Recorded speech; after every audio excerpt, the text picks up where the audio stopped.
Yo, yo, pull up a chair. It's another episode of the Nosebleed AV Club. My name is Arthur Matthew. My name is Austin. And we are joined by our returning guest and homie, non-Disney adult Landon is back with us, everyone. Hey, guys. And today we are talking about 2016's Swiss Army Man, directed by the Oscar-winning directors, the Daniels, known for Everything Everywhere All at Once, and DJ Snake and Lil Jon's music video for Turn Down for What? Okay, so Swiss Army Man. The plot, for those of you that don't know, is as follows. A hopeless man, stranded on a deserted island, befriends a dead body. And together, they go on a surreal journey to get home. Before we dive into things... wait, real quick. Can I just say, that is that the right synopsis? Because that's not the one I found. The one I found is Riddler stranded on island, runs into dead wizard boy.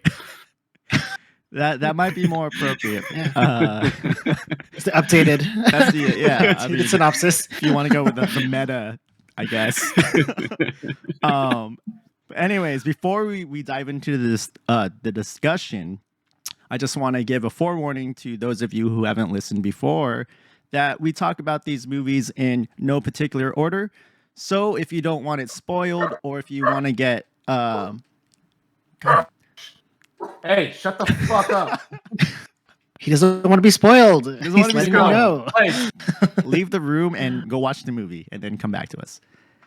That's a message for the dog and for you listeners. If you haven't seen the movie yet and you want to get the most out of this conversation and you don't want it spoiled, go ahead and check out the movie. I believe as of right now, it's streaming on HBO Max. Yeah, so I'll kick your ass. I'll do it. I'll fucking kick your ass, dude. Shut up. That being said, speaking of Riddler and Wizard Boy, what do you guys think of the casting? So, obviously, I watched this movie before knowing who Paul Dano was. The big draw for me was Daniel Radcliffe because I fucking love Daniel Radcliffe a lot. We were kind of talking about Harry Potter a little bit before this. For some reason, we just happened. It wasn't even because Daniel Radcliffe. It just happened to get to that topic. But I'm not really a big Harry Potter fan. Like the first two movies, I don't really care for the ones after those. But it's really post Harry Potter where I just became a huge fan of Daniel Radcliffe. Like it starts like with The Woman in Black, which is a horror movie that I think is pretty underrated. I love it a lot.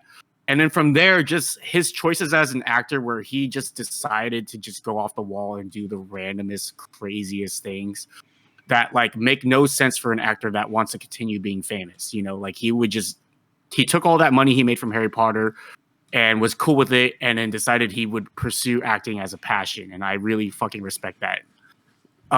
Same with Robert Pattinson. Like both of those actors are people that cashed in on their early movie success. Also a wizard boy. And Batman.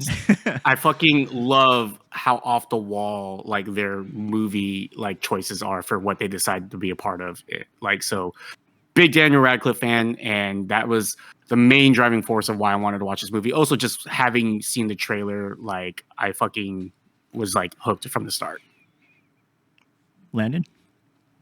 Yeah, as far as casting goes, I thought it was very interesting. When I saw the trailer for this movie, I was like, "What is this? What is Harry Potter doing?" I was really confused, and it was one of the first, if not the first, things that I've watched Daniel Radcliffe in, other than Harry Potter. And so it was cool to see him not being a wizard. So just to kind of see, you know, what else he can do, and with an American accent, and yeah, it was just different. And I think actually during this time, this is also when he did whatever play musical thing that he did on stage. Oh, was it Broadway? around this time? I think it was. I feel like it was. What's the name of it? He went full frontal on I don't that. remember what it's called, but he went full nude. Oh. Yeah. So it was like Harry Potter. He showed off that this weird Elderlon, bro. movie, and then, and then yeah, going nude on stage. I was like, what is Daniel Radcliffe doing? So, in any case, I thought it was really cool that he did something completely different from what he had been doing for years. Yeah. So yeah. So as Respect far as the fuck out of it. exactly, yes. So yeah, I was excited to kind of see what he was going to do. And then Paul Dano, I don't know who he. I didn't know he was. I know his face, but I couldn't like pinpoint where I had seen him from. Yeah. But I thought he did well in the movie Mhm. for what his character was. He has that face for his character, if that makes sense. Yeah, he looks like a weirdo. we all might need to get familiar because I have a coworker who is a huge Dan Rad fan and a huge Paul Dano fan. So this is like his wet dream of a movie. Got it. So and apparently Paul Dano has like quite the movie catalog. So according to him, so yeah. So like both of you guys, huge Daniel Radcliffe fan. Again, just like what he's been doing after Harry Potter, because a lot of actors who take on roles like that, you know, basically have no career after they play such an iconic character. But he's been killing it. He also does this show that I really enjoy on TBS called Miracle Workers. yeah, It's like an anthology, like sitcom thing, which is super good. I really love it. So huge Daniel Radcliffe fan. Just like you guys, Paul Dano, I not too familiar with. I know him from Little Miss Sunshine and Batman. But he killed it in both roles. So he did. He did. He did. One actress I want to shout out who's also in this cast is Mary Elizabeth Winstead, who plays Sarah, who just has a freaking amazing catalog of movies she's been in. Scott Pilgrim, Birds of Prey, 10 Cloverfield Lane. I haven't seen it, but she's in it. And more recently, she's in the Ahsoka series. Also dating that was Ewan it? McGregor. That wasn't Laura Dern. No. That's a reference. But yeah, so a lot of like pretty solid cast, even though this is like a duo movie essentially. Yeah. But I thought, you know, both actors did a great job, amazing chemistry, and yeah, it really made me believe what was happening on screen, as insane and surreal as it is. Is she the main, the main supporting actress in 10 Cloverfield Lane? I haven't seen it. I just saw her. Oh, you haven't seen that movie? No, I haven't seen it. I just saw that it was a part of her credits, and I was like, oh, that's cool. I've been meaning to check that movie out, but I know you watched it. I was like, as much as you love Cloverfield, I'm honestly surprised you haven't seen it. I know. Maybe we'll do an episode on that. Yeah, because like Cloverfield if there's one thing you guys may not know, if you watch the previous iteration of AV Club, you'll know that me and Matt both fucking love the first Cloverfield movie. Like that's like top 5 for me for sure. So that's kind of surprising. Yeah, I know. I got to get on that. I'm lagging. But you know what? Landon's only seen the first Pirates movie, so who's really lagging? Let me deflect real quick. How the fuck did you guys end up on a movie podcast? That's crazy. You know what? These days, anyone can be anything, and 2 people who don't watch movies can start a movie podcast. All right, let's get into it. I do have some talking points. So for people that don't know, this movie is definitely something that I would say is an acquired taste.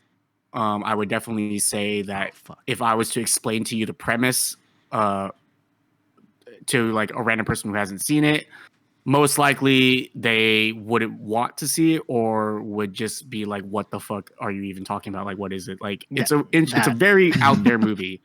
So like a question that I like to pose to people who have seen it is, well, a question I like to pose to people that are just fans of like A24 movies in general, or just weird movies. I'll ask, have you seen this movie?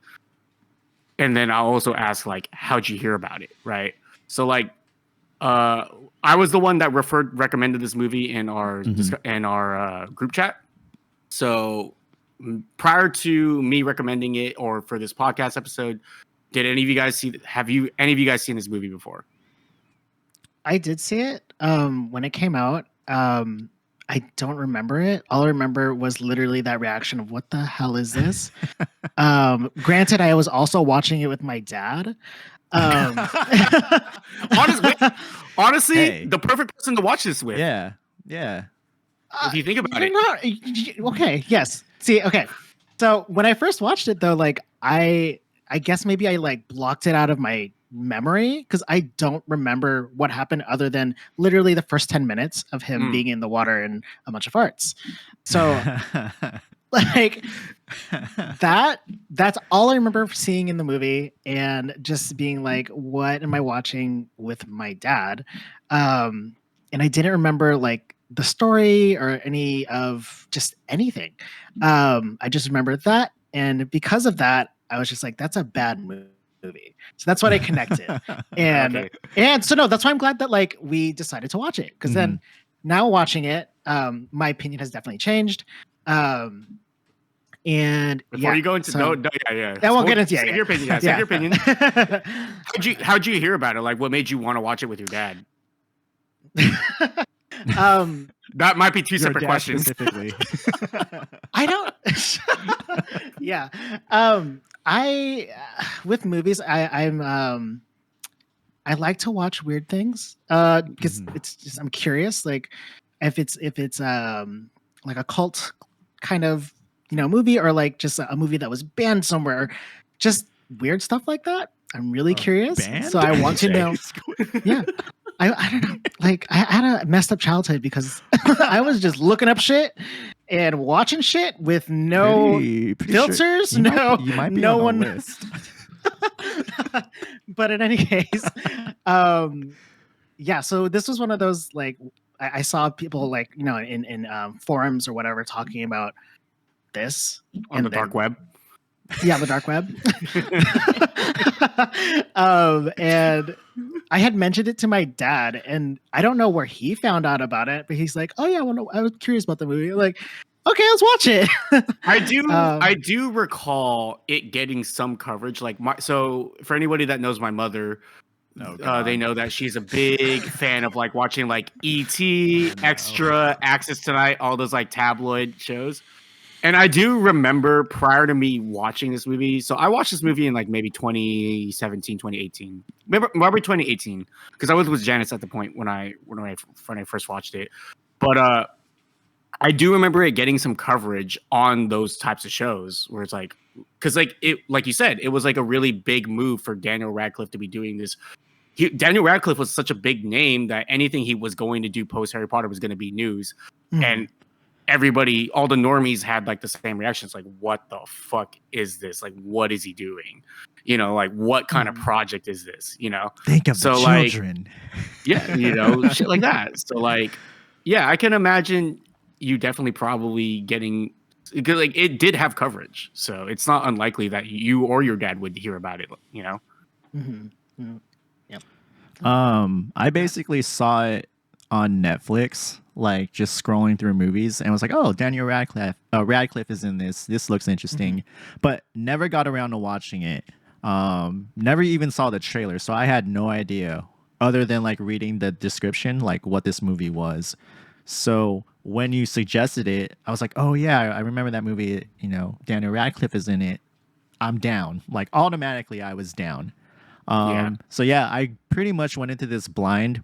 Upon reading the synopsis or the plot, I was like, "Oh, is this some play on like Castaway or something?" Did you watch the trailer before watching it? No, I just put it on. Completely blind. Completely blind. Yeah. Perfect. Oh man. Okay, so with that, like Matt specifically, what are your first impressions of Swiss Army Man?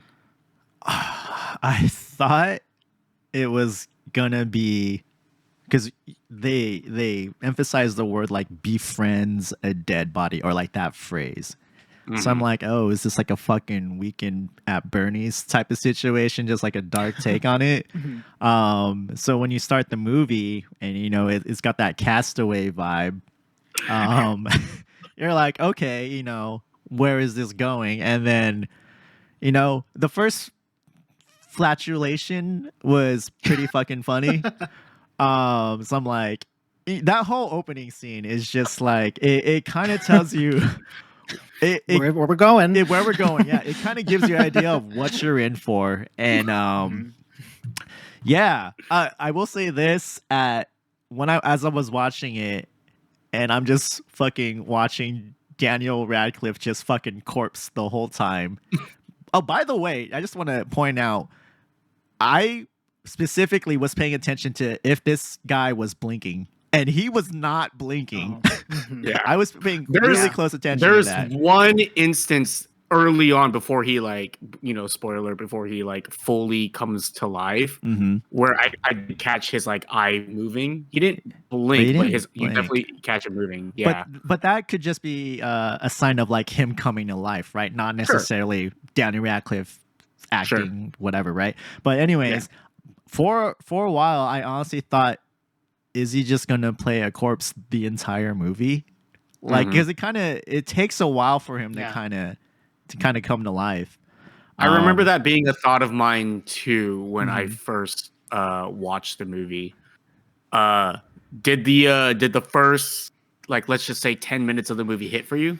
Because I feel like you said, you made a good point. The first beginning part of the movie really does set you up for what you could expect for basically the entire movie. So that either will turn people off to the movie or turn people onto it. So did it hit for you? Yeah, like Landon, I'm kind of a fan of kind of weird. I kind of want to see where something's going. If it has an inch, this premise is how do you make this interesting, right? How do you hold someone's attention? I guess it's with farts, because that was okay, that's pretty funny. Where is this going? And then the scene where he starts coming to life was just fucking hilarious. I have a question. Yeah. So when you guys watched the movie, did you watch it alone? I did. So the very first time I watched it alone, and I super loved it, right? I didn't laugh as much as I have subsequent times. It's funny. The first time watching it, the first time I'm exposed to these jokes, I chuckled here and there, but I didn't laugh as hard. Immediately after watching it the first time, I contacted Janice. I was like, hey, we are watching this fucking movie together. We watch it together. I'm fucking busting out laughing the whole way through. And she did not enjoy it the first time she watched it. We just watched it so this is maybe my third or fourth time watching it earlier before we started recording. And I'm fucking laughing. She's fucking laughing the whole time. She's come around on it. She fucking loves it now. And I think that might also just be her just being used to this sort of humor now after post Everything Everywhere All at Once. Because obviously that's one of her favorite movies of all time. Yeah. So I think she just needed to kind of set her expectations. But yeah, no, I definitely did watch this movie by myself initially. But so I will say this. Oh, sorry, Landon. Just to wrap up the thought, it did kind of hook me, but then it took a while for me to be enthusiastic about it. It wasn't until the bus scene where I was like, oh, this is getting really good. It kind of lulled for me in between that. Yeah. Landon, do you think watching it for the first time not alone kind of shaped your early feelings about it? Yeah, so that's what I was gonna kind of talk about. So when I first watched it, obviously with my dad, that was weird. Probably not the best person to watch it with. But so when I watched it the other night, I was actually watching it with a couple of friends on Discord. And they had never seen it. They didn't know what it was. And so I think because I was able to watch it with friends for the first time, these fart jokes and stupid humor like that hit harder. But I feel like if I watched this alone, from my own personal taste in movies, I would just be like, this is stupid. I probably wouldn't last. Wouldn't have lasted that long. You would feel dumb for watching it, right? Yes, exactly. Yeah. And so before we started recording, I was trying to get Nikki to watch it because just she likes Harry Potter, and Yep, 'cause that's the a criteria for prerequisite watching for this this movie. movie. That's It's the magic. But when we're watching it, I started falling asleep. yeah. And so I ended up taking a nap. Not because it was boring. It's just long day. And because I guess I was taking a nap, Nikki turned it off. She's like, she was getting bored. And I was like, Yeah. oh. I She's could like, see yeah, if that. you're watching with me, I probably would have liked it. I'm like, okay, well, we can try it again. She's So like, I think it's maybe okay. it You depends fulfilled on your like obligation. who you You're watch already it recording. with. We So don't have it's to funny say you say that, right? It's funny you mentioned that, and we'll get into this deeper. But like, it's funny that you mentioned that like Nikki turned it off because you basically weren't there watching it with her. Mhm. And Mhm. she mentions that I probably would have liked it if you were there with me. And that kind of Mhm. taps into one of the core elements of this movie about Yeah, like, yeah. why do we only do things if we feel like others will approve of it? Or why do we feel the need to have other people involved in what we like or don't like? You know what I'm saying? Mhm. Mhm. Like, so like, did you guys have any other, before I move on, did you guys have any other points you wanted to touch on in terms of like your first impressions of the movie? I will say after I finished it, I wasn't sure how I felt about it. So I've watched it Oh, okay. maybe 3 times. I watched it the first time, put it on again in the background the second time, and then the third time was today, just to have it on, just to keep the movie fresh in my mind. And it's a movie that you appreciate, I think, after the fact, after So you've digested it a bit, after you've kind of maybe read up on some stuff and reflected. I think that's where people end up liking it. First watch, So you watched it's going it to be tough. 3 times? Yeah. Oh, okay. Okay. Within the last 2 days, 3 times. So like, Wait, can I just say Yeah, go how for it. fucking serendipitous doing this movie was? So I mentioned I watched it 3 times in the last 2 days. There's a reason for that. I've been sick at home with a fucking stomach bug. So I was like, oh, perfect. So you were I- acting out the movie while you were watching it. I had a connection to this movie. Maybe that's why I didn't know how to feel about it, because I was actually going through it and it kind of sucked. No, what the movie should have taught you is that you should be proud of that. You know what I'm saying? You should be okay with that. You know, There's no shame in that. there was no one to share it with is the problem. That's the beauty. You don't need to, you know? And yeah, So- you're right. I should have killed someone and just hung Yeah. out with their body. I did it wrong, apparently. Next time. So that does go into, well, not what you said, but We're gonna. that's this criminal is- activity. This might be our last episode. Landon's on the list. I'm saying I'm gonna like murder someone. This is not gonna end well for us. I know. I signed on to talk about movies. You guys are on some other shit. You guys are acting like fantasies. We're or, telling like, on ourselves whatever. in this one. Yeah, I know. You guys are self-snitching right now. So, like, me personally, like, I did love this movie. Like the first time I watched it, like, I could understand why it would take someone like multiple watches to really get it. Like, I'm not gonna say like I got it like after my first watch. I just knew that I really liked it after watching it the first time. And like the reason why I really liked it is because, you know, and maybe you guys got this after your first watch too, is like you can always tell when something has like a lot of heart to it. And to me, this movie had a lot of heart to it. And, you know, I never watched any interviews or like the commentary from the Daniels about like them talking about the movie. So I don't know what certain things might have symbolized or what messages they were trying to convey. But what I could tell you from my personal experience and what I got out of the movie was a movie that had a lot of heart in the story it was trying to tell, and that it was a movie about human connection and telling that story about how we as people connect with each other, whether it's through love, whether it's through familial connections, or whether it's through friendship. Like how we as humans connect to other humans. They took that concept and then they were like, okay, this is our core concept. How can we make this as fucking weird as possible? And like this actually goes into like a funny little story I have. I watched this movie. I admittedly paid no attention to like the directors or anything about it. I just liked the movie, made Janice watched it. I enjoyed it, right? Years later, we go to watch Everything Everywhere All at Once for the first time. On the drive home, we're driving home and we're talking about the movie.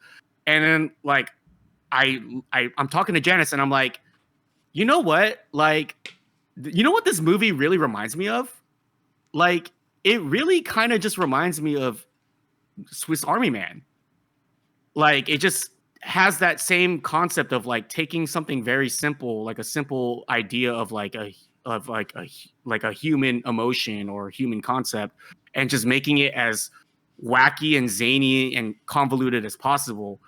And then Janice like looks it up, and then she's like, "Oh my god!" Like it was directed by the same people, and I felt so fucking vindicated. I felt so validated in that moment because like, oh my god, like, or rather, the Daniels should feel validated because their director style, even if you don't know who the directors are, bled through both of their projects without me even knowing it was their projects. But like, I love their directing style of how they just hone in on the mundane, how they hone in on things that we take for granted every day. Something as simple as riding the bus and looking out the window and just taking in the scenery, or the moment of when you notice somebody in particular walk onto the bus. You know, it doesn't have to be the main character situation where he falls in love with her, but like, you know, those are real things. Like, you know, there's many times where me and Matt are just sharing stories about our daily lives, and he mentions like, I just happen to like notice this particular person in this situation, and this is something funny that I noticed about them, or this is something that I picked up on about this person. You know what I'm saying? Like, Yeah. this is something we do every day, and like to make a movie that kind of revolves around that concept, and then to expand upon it in like the way that like he recreates the bus, or he recreates like all the little daily things that we do with like all the junk he finds in the forest. Like, it's shit that like that I fucking love. Like, it really strikes a nerve with me on like all the little things that we do and how much it plays a role in like the bigger part of our lives. You know, like to me, that's what the movie means. I don't know if that's what they intended. I was But, gonna like, to say me, that's an what I got interesting out of it. take that you are kind of making it a movie about. Not that you're wrong or anything, but you're making it a movie. Or what you took from the movie was that it's more about human connection. Where I think the general consensus, just from what I've seen, and kind of where I lean towards, is more self acceptance, rather than trying to connect with someone. Because someone kind of I read somewhere, because honest to God, this movie, like I said, I didn't know how to feel about it, so I kind of needed like some sort of direction. I needed to read things to Yeah. kind of make sense of it. And they were saying that all these things was like the weirdness that he suppressed within himself that just built up and then just led to like, you know, a psychotic break in a way, where, you know, he was too anxious to talk to this girl. You know what I mean? So rather than talk to her, he built up this fantasy, right? Which became an obsession. And I actually read someone likened it to farts, which I thought was funny since that's like a running gag in the movie. Sorry, I saved it because I thought it was pretty good. Yeah. They were saying that the regular urges and desires that everyone experiences can be unhealthy if you repress it for too long. You got to let that stuff out, even if the people around you don't appreciate it, because holding it in will definitely end up being more damaging and unhealthy, just like farts. So I was like, oh, you know what? That makes sense. Like, you need a release for, you know, some of these things that won't be socially acceptable, or else you become a freaking weirdo, you know, and fucking get lost in the forest and create a fantasy life with a dead body. So before you give your impression, your takeaway from the movie, Landon, real quick, I do want to say like, yes, like the idea that this was all in his head, like Fight Club style or whatever, like did like, and there's things that kind of hint at it or allude to it. I think that's very purposeful. Like, I think they want you to kind of think that's where it's going, like it's all in his head. But the parts of me that take this is just a world where this actually happened. The things that happen in the movie are like one, like the girl's reaction to like the phone, like them actually zipping up his dead body, like all those things.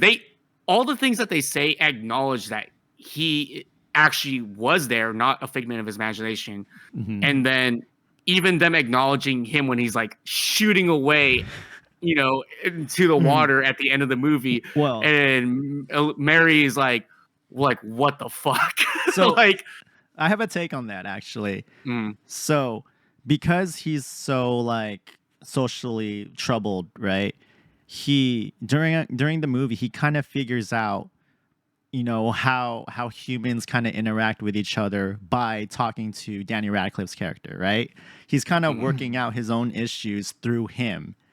And once he's doing that, that's when he's alive, right? Where he's kind of accepting things. I feel like that's kind of towards the end where I do think it's in his head, is what I'm saying. Like in sorry to jump ahead to the end, but no, yeah. in the end, we find out Daniel Radcliffe is straight up dead. Like, dude's a corpse, right? He's getting zipped up. And then on the beach, he's pretty much dead, right? But in that moment, like, Paul Dano's kind of like snapped out of his fantasy world when we find out that Daniel Radcliffe's character is actually dead. But if you remember throughout the movie, Daniel Radcliffe becomes more alive the more Paul Dano kind of accepts himself and accepts his issues and works it out through him. So at the end, I feel like he's kind of accepting that, like, okay, like, maybe this is not like directly right, but like, oh, I am a little crazy. Like, I kind of had suffered a breakdown or whatever. And that's why Daniel Radcliffe's character appears to be alive again and shoots off, because in his mind he's learning a new part, and he's learning a new part of himself, and he's accepting it just like he did throughout the movie. Kind of my take on it. Yeah, I do have thoughts on that, but let's Landon. Like, what did you think? Like what were the takeaways you got from this movie the second time around? So kind of just what you both said of human connection and self-acceptance. I don't think it's either or. I think it was both. For Hank, that's his name. For Yes. Hank to kind of start us off with I want to die, and attempting suicide, and that part at that point where you think that parts of your life that were good are going to flash before you, that all the times that you felt happy or felt alive would happen, and that's what he said, like, it didn't. And then having pretty much Hank and Manny, I think is Manny. Yeah. Manny. I cannot buy that's his name. Like, it just doesn't, like, I've never met like I kind of thought about it though. I was like, Manny, man. Yeah, he is human, just yes, human. that makes sense. So that was my connection. I Of like guarantee that was you just that like, is 100% the reason why. Yeah, But it was Okay. just funny, 1000%. Manny, like, no, dude, what? but yeah, he doesn't look like a Manny. But yeah, so like when Manny's character is introduced, this is dead, lifeless thing. And for Hank to kind of physically take this being thing and kind of force it to be his reason to live for the time being. I don't know, however long this span of duration. I thought that was interesting. That's kind of what became his purpose, if you will, to keep going. And then as we kind of move along in how Hank is kind of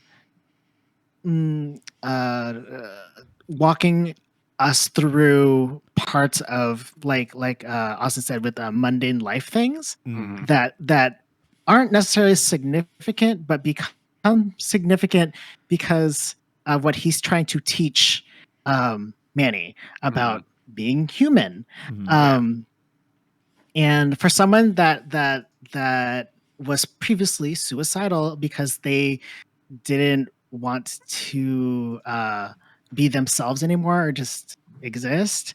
To have to teach somebody to live or why you live is an interesting concept to me because it's a very like you were over here and now you're here. That's actually a really good point. Like it's like you're already done, but because this happened, all of a sudden like you just switched. And for it to just show how quickly or not quickly how somebody can just kind of talk themselves out of what they initially were trying to do or how they were living. I just thought it was an interesting concept to put in for this type of movie. I just didn't see that's where it was going to go because of how it just started with the farts. So I guess my first impression with literally the first 10 minutes was this movie is going to be real fucking dumb. And as we go through like what I just said and how Hank is teaching this essentially corpse life, it gets more, I guess it kind of made me want to think deeper meanings behind things. So I was trying to like think more as things were happening, as far as like anytime or during each trial, if you will. So like when the water was coming out of his mouth and like weird shit, but like also like he was providing like a life source for Hank. And like just all the things that he was saving always him. Provide what he needed in that moment at the very point he needed it. Exactly. Yeah. So the so all the times that they're just making these connections to each other, which is such a weird dynamic of like a live human being and this supposed corpse. It's just odd, but also like just makes you more than thinking I'm thinking why, but also further than that. So yeah, because it was just a concept of the movie. And I think so like with A24 movies, it could either be really fucking weird and like turns you off. But for this movie, it was really fucking weird, but also intriguing. So after having watched the movie, I did have to like Google what the fuck what was all this? Because I want to know more. Speaking of Googling this movie, my favorite thing about Googling this movie is like one of the top things is so when you Google something, there's like common questions that get asked about the subject you Googled. One of them was, what's the deal with Swiss Army Man? Oh, just what's the deal? Yeah, just what's the deal? Not even. What the hell is this? Yeah, what the fuck was that? Dude, so like that's the thing, right? Like you either get it or you don't, right? Yeah. And like for me, like one of the questions I was going to ask you guys is like, did this movie surprise you? And I think going off of both of you guys, what you guys said, it's very obvious that this movie did surprise you because you go into it thinking it's going to be stupid, but there's actually a lot of like, I really genuinely believe there's a lot of substance to this movie. Like I think this movie is beautiful, and like that sounds really weird because it starts out with like toilet humor and it continues with toilet humor throughout the movie, but like, if you really look at the story, the core story that this movie tells, like, and I agree with you, like, it doesn't have to be necessarily purely human connection or purely self-acceptance. Like, I agree that it's a little bit of both, Me and Matt might disagree on whether the events in the movie actually happened or were all in his head. But, like, the core thing is that, this movie is about both of those things and a little bit more. And I really genuinely feel like this movie does a good job of connecting to us on a level regarding those things, but it doesn't do it in a way that's like talking down to us. It's meeting us at our level. And like with A24 movies, you're right. Like there's always that threshold of, is it just gonna be weird for the sake of being fucking weird? Yeah. Or is there gonna actually be some fucking substance to this movie? And I feel like this is one of those movies that has a lot of substance to it if you look for it, you know. Exactly. Yeah. You know, like it's a beautiful story, like at the end of the day, like in my opinion, like in like simple things like the montage where after I think it's after the bus scene where Manny just like talks about like why he like I forget like why he feels the way he feels and like why do you even want to go to the real world? Like that place has so many rules of what you can't do or whatever. Like there's like this montage of them like turning him into a shotgun, learning the jackknife skill, and like them just doing all these things, like having like a sushi dinner or whatever, and like the bonfire part, like that montage is beautiful. Like it's such a beautiful moment because it's just like the simple things in life that like bring him so much joy. And to Blandon's point, like continue to just give him a reason to live and like not give up, even though his existence prior to being stranded was miserable, and his existence being stranded was miserable. But since then, Manny has changed. It's one of those beautiful things where, you know, teaching somebody the things that you already know and take for granted kind of reinvigorates the feelings you've had when you first learned those things. And it really brings about like the enjoyment of just being able to discover something again for the first time, you know, like that feeling of falling in love or that feeling of finding somebody that you really connect with, that feeling of just being able to start a fire, you know. Granted, you didn't start it with your fucking hand in your ass, but you know, you felt accomplished, and he got to experience all of that again for the first time. And like, I don't know, me personally, that's something that really strives for me because I don't necessarily live a really interesting life, but I do consider myself happy. I consider myself fulfilled in a lot of ways, and a lot of that comes through just the mundane, everyday things that I do in my life. You know, so this movie really strikes a chord for me because I feel like it kind of connects to that part of me, you know, that finds fulfillment and enjoyment in those things. You know, we've all done the thing where we look outside of the window and pretend we're in a music video, you know, when we're listening to music. Like we've all fucking done that, you know what I'm saying? And like, I think it's okay to acknowledge that that has some significance or meaning, you know? I will say this, upon researching this movie, there was a Reddit AMA with the directors, and I forget which Daniel said what, but he basically implied that nothing in the movie happened. He's like, oh, spoiler alert, like, you know, it was all in his head or whatever. But then he kind of left it open-ended as well. But he's like, but in a way, he always has to be right. Yeah, always has to be right. Always has to have I'm that just one pointing up. out. This is straight from the directors, man. I'm just don't shoot the messenger. this fucking guy. So I want to say like, so I started watching this movie thinking of like how I felt before, right? When I first tried watching it, with the reminder that this is one of Austin's favorite movie, if not favorite movie. Other than Pirates. I wouldn't say it's my favorite, but it's definitely one of my okay. It's one of your and so after having watched the whole thing, up until the end, because the end I'm not sure about. I was just like, oh, I get it. I can see why this makes Austin's list. I do agree. It is a beautiful movie for how they kind of just put together weirdness, serious topics, and just made what they made. And yes, I just wanted to say that I agree that it is a beautiful movie. Oh, 100%. Like that bus scene alone where they do, even the way they did the looking out the bus window effect, like Oh my, was just like wow. this is life. I'm going to ride the bus every day.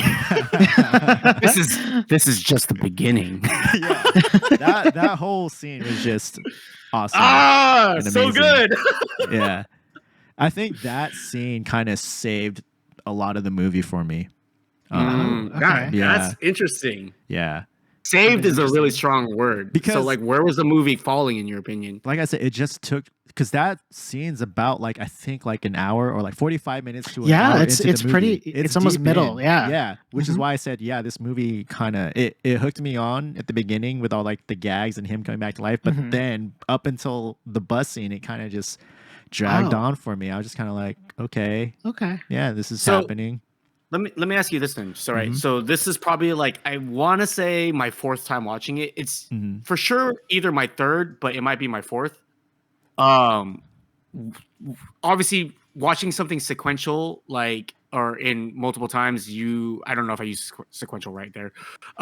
Watching something more than once, Consecutively. you start to There you go. hone, yeah, consecutively, you Mhm. start to hone in on different things, Mhm. right? Because you're focused, Right. now that you have a previous knowledge, you hone in on different things. Mhm. um the thing that I honed in this time around, at least me personally, like, I was like, there really is no waste of dialogue in this movie. Like, I think every interaction, every like scene, like, conveys a purpose, like, I don't think any of the dialogue in this movie is wasted, especially Mhm. since, for this movie, especially because it is 90% of the movie is between just the two characters. Mhm. There's not a lot of dialogue between any of the other characters.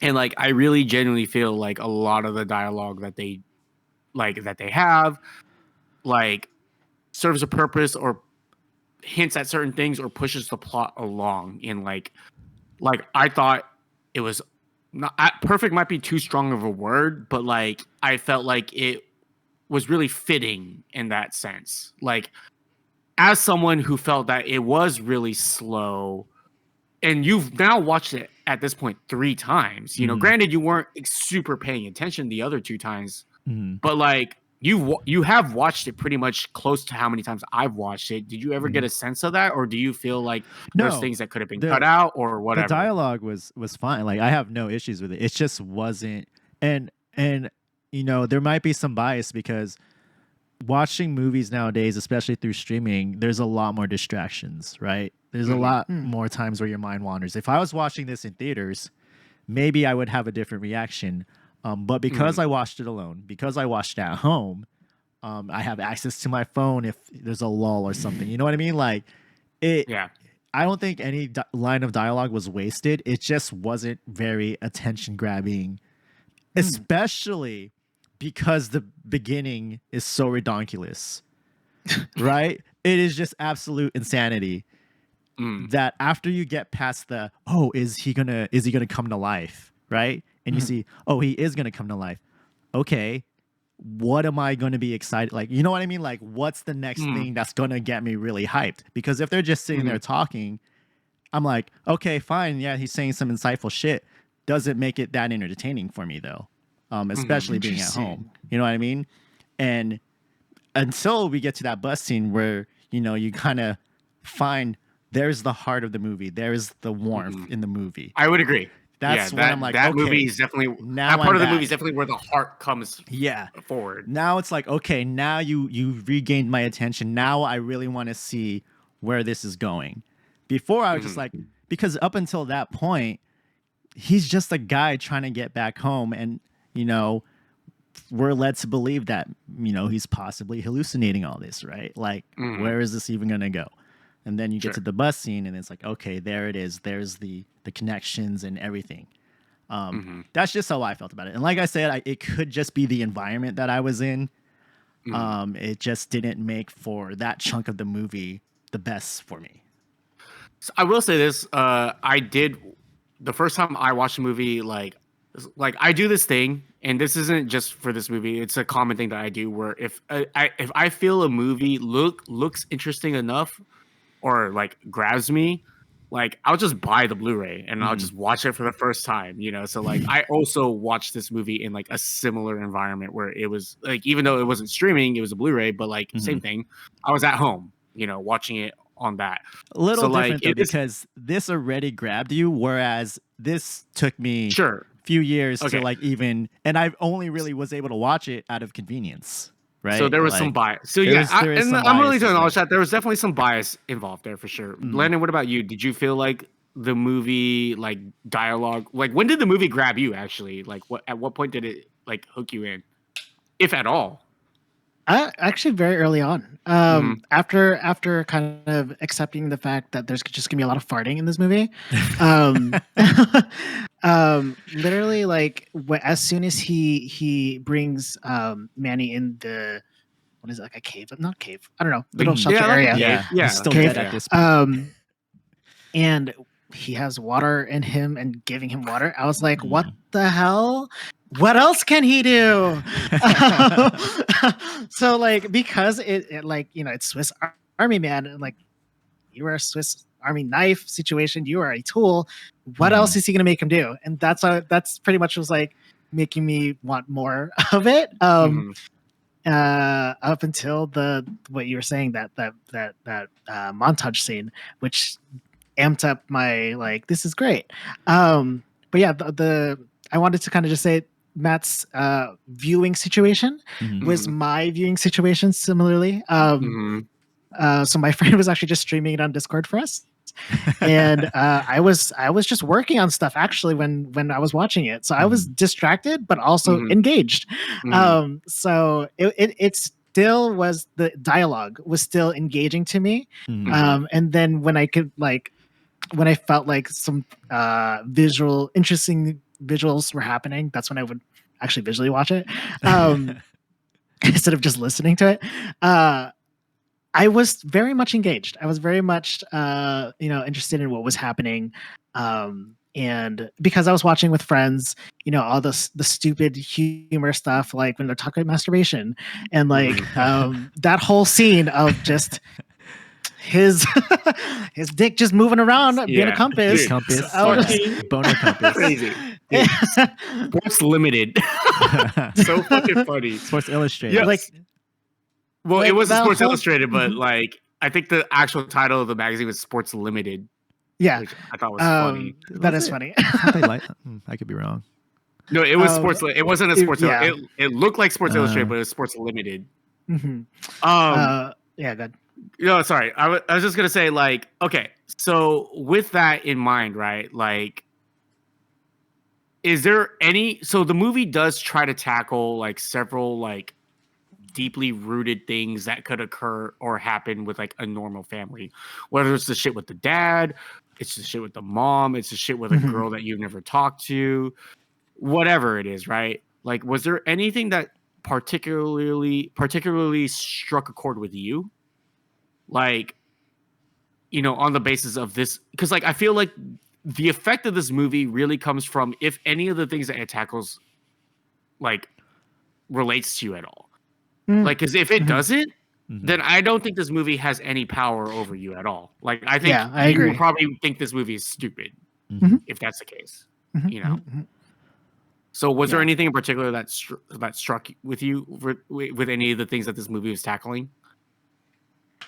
I feel like a common feeling was loneliness. You know, have I felt lonely? Sure. Yeah, you know, feeling different, and the result of that, you know, being so different, weird, or whatever, the black sheep of whatever social situation you're in. I've definitely felt that, and feeling lonely and feeling isolated, or feeling like I can't be a part of something, and just not feeling good about it, right? To the extent of what Hank feels, maybe not. But you don't associate your mom with masturbation? You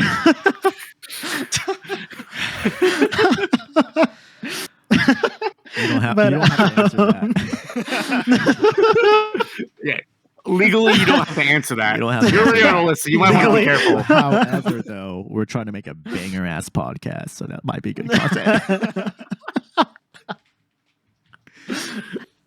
I mean, no, content.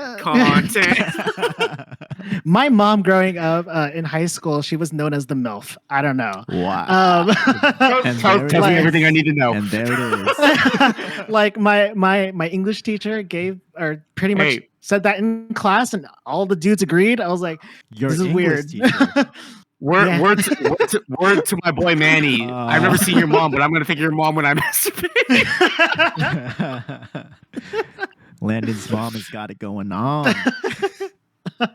But yeah, so like Can we have a picture? When Can he we was pull it like- up so we can put it on the screen. I can show Let's you my mother later. Let's not. Landon, don't entertain that. Let's not do that. Let's not put the poor woman on blast. We would be putting her on a pedestal, my But guy. so when Manny's like talking about or kind of like bringing up questions that Hank would react to with his growing up or his life situations. So like when his Mhm. dad would call him retarded. Hey, like, we don't say that We don't word. we don't say Yeah. that word. Like Why so stuff would like we that. talk Like to you if you talk like a retard? God, I sound like my dad. I'm sorry. I mean, I can't say that like I relate like 100%, but definitely, Mhm. you know, it's that like turning into your parents or like your parents have definitely taught you certain things that you don't realize That's true. Yeah. are a part of you, you know, when you get Mhm. older. Mhm. So and I related to that. So yeah, I mean, very specific things that related to being lonely or feeling loneliness and just like how family and growing up kind of affects me or you know Mhm. you. Yeah. What about you, Matt? For me, it's a lot of the self-acceptance stuff in this movie. Just I do have like on occasions like pretty bad anxiety where it kind of cripples me in a lot of ways. And you know, I felt a lot of that growing up, and this might be a shocker to some, but I do still feel and consider myself an introvert. Like I know Mm. I have my moments where I'm very extroverted and very out there, but at the end, at my core, I feel very introverted. And in this movie, just seeing someone tackle, you know, the issues that they feel hold themselves back, where it's not Mhm, necessarily mhm. anyone, you know, would fault them for, but because he thinks it's weird, and you know, it's something like I think is weird, I can't put it out there. But that's something I've kind of outgrown over time. I wouldn't say I've outgrown it, but I've been working on it to where, you know, it makes me tackle things that I want to do that I was previously afraid to do. Like starting a podcast. Like, you know, it's like putting your opinions out there and subjecting yourself to criticism. That's a scary thing, right? But it's something I want to do. Do I have some weird takes? Sure. Yeah, I might have some weird takes, but I'm gonna put it out there and see what happens. And Borderline criminal takes, to be honest. hey, but yeah, just the whole struggle of self acceptance and kind of talking yourself through, you know, your own issues and eventually pushing yourself to act is something that I kind of took away from this movie and kind of what I related to. That's interesting that you do say that because, like, so, like, no shocker to anybody. Like Landon said, this is like one of my favorite movies. Like, I fucking, I don't use this word lightly, but like, I fucking adore this movie. Like, this is a movie that I hold very much near and dear to my heart for various reasons. And for me personally, where it really strikes a chord is because I do relate a lot to like the ideas and the things that the main character is going through. Where like and Matt can speak to this because you know, because like to me it's really interesting hearing Matt say that he considers himself an introvert because I've always considered you to be an extrovert because I've always been the shy one. Like I've always been, and like me and Matt have had discussions about this because we're brothers. We talk about these things, and like I've always felt like I could not meet and like interact with new people as well as he could. And like especially like we met Landon through like the convention scene, and Matt was always the person that would facilitate those relationships that we would meet through in those situations. And like I wouldn't know Landon if it wasn't for Matt networking and being more of his extroverted version, you know what I'm saying, his extroverted self. Whereas like I keep to myself. I try to stay out of the spotlight. I don't really like to be the center of attention in that sense. And like it's scary for me, and like I've always struggled with that. And like in the past, it's kind of kept me from doing the things that I've wanted to do or being the person that I know I can be. And like that's something that I've always looked to Matt to kind of like inspire myself to be more of that person. You know what I'm saying? This is getting really heavy. This is like the heavy podcast. This podcast is damn near overweight. But I think I think it's important to bring up what you guys are bringing up with the themes of the movie. Yeah. Because I feel like if this movie had been made like in current times, I feel like the struggles the character would have gone through would be different. Yeah. That's true. So yeah, it's anyway, weird to think that this movie's damn near like it's not there, but it's close to being like 10 years old. 10 years old. Yeah. Technology has moved so much since then, right? Yeah. And like values and concepts have moved, a lot since then. But like, like for me personally, like this movie just really strikes a chord with that feeling of loneliness and that feeling of like not having somebody to confide into. And like, I'm very blessed that I have people that I can talk to and have people that make me feel not so alone. But when you do feel alone and when you're not willing to go out and put yourself out there and let the world know that you're alone, it's hard to find those people. And it turns out I've had those people in my life all along. I just never knew that because I didn't put myself out there. And like that's something I really love and appreciate about this movie, is that it stresses that aspect of it. Is that you're never going to make those connections if you aren't the first person to say it, if you aren't the first person to put it out there. It's like what Manny says. It's like if there was one person that was okay with all that stuff, the whole world could just dance and have fun and and sing and whatnot. Like I really love that part of the movie where like it tackles those things, because like it connects to something that I've felt and have come to learn over time. Now, even though I wouldn't say I'm an extrovert, I do show my extrovert self a lot more now, and I'm willing to put myself out there more now. And I'm more okay with subjecting myself to things that I normally wouldn't have been okay with back in the day, And that movie really like touches on that for me.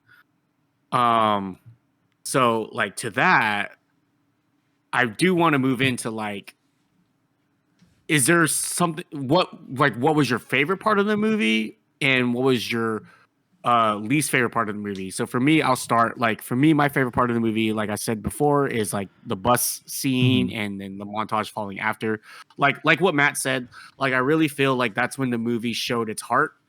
Like that's when the movie starts to really gain some real substance for like the viewer, because like leading up to it, it is a lot of fart jokes, it's a lot of toilet humor.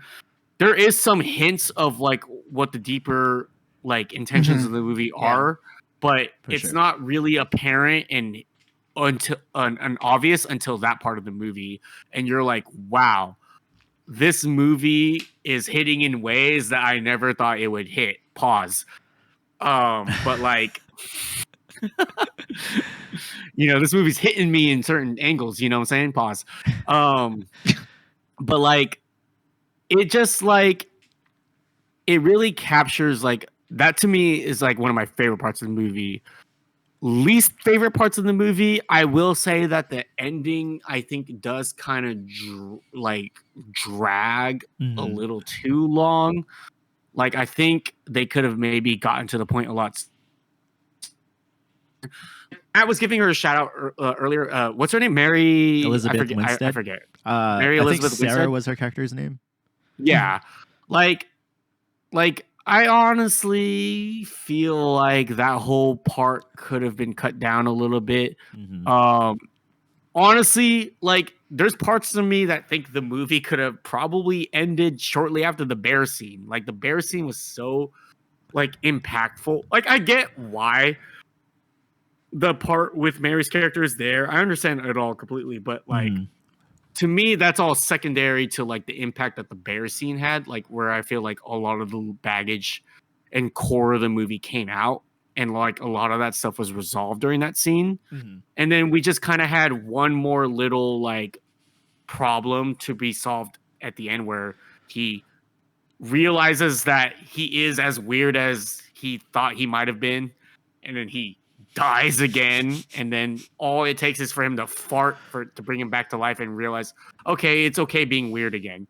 You know, like it's not as strong to me as like the feelings and emotions that the bear scene like instilled. Like it makes sense, it's just not as strong for me. So, you know, I'm not saying it shouldn't have been in the movie. I'm just saying maybe it should have been cut down a little bit. But what about you guys? I definitely agree with pretty much everything that you said. Mhm. Because yeah, the bus scene was also my favorite. I just really like how they just like this, just the sets, I guess, if you want to call it a set. Yeah. Like just how they produced everything was really well done. And like it could easily be like not believable that this person made all this, but I feel like it seemed possible with all the stuff that he was making in general in the forest. Mhm. Just like, so it was just really creative, is as what I guess I'm trying to say. And so that's Yeah. what I really liked in the scenes too, other than like the deeper meanings and you know, the actual dialogue. Mhm. So just visually it was like, that's really cool. And I also agree with the ending. I just didn't like the ending. Not that, not only was it like sort of confusing, Mhm. it wasn't it didn't leave me thinking like, oh, not the questioning of like, did this really happen? And if it did, what, you know, it wasn't a good kind of questioning, I guess, is, Mm. if that makes sense. Because like there are weird movies like this where it's like open ended and it makes you like, you know, you go to the Googles to see who's making theories, right? Yeah. Mm. I didn't want to do that. Mm. I just wanted a straightforward answer. Because Yeah. I'm like, I agree with that. what the fuck? Like, anyway, like with what you just said, like, he accepted it and then he didn't, or like he died and then whatever. It's just like, I don't know. It wasn't a satisfactory ending, for like what led up to it. Mhm. You know, what we got in the bus scene and the bear scene, you know, it just it just fell short.